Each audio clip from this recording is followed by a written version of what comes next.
السلام علیکم پیارے بچوں، آپ سب کیسے ہیں؟ مجھے امید ہے کہ آپ سب خیریت سے ہوں گے۔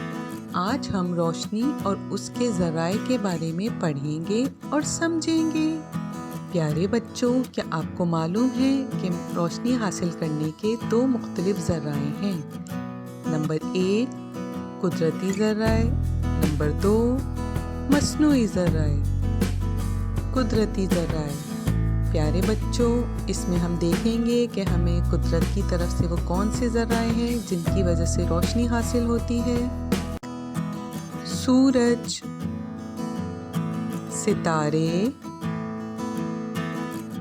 بجلی کی چمک، جگنو، جیلی فش۔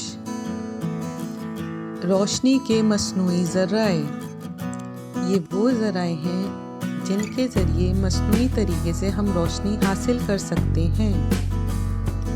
موم بتی، دیا،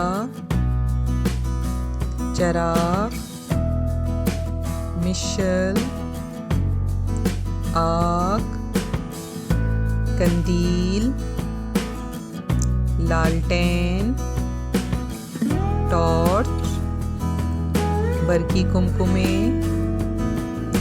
فانوس، بلب، ٹیوب لائٹ۔ پیارے بچوں، مجھے امید ہے کہ آپ کی معلومات میں اضافہ ہوا ہوگا کہ ہم روشنی کن ذرائع کے ذریعے حاصل کر سکتے ہیں۔ اس کو سن کر، پڑھ کر، یاد کر کے لکھنے کی مشق کریے گا۔ چینل کو لائک، سبسکرائب اور اس ویڈیو کو شیئر ضرور کریے گا کہ آپ کے دوستوں کو یہ معلومات حاصل ہوگی۔ اپنا بہت خیال رکھیے گا۔ اللہ حافظ۔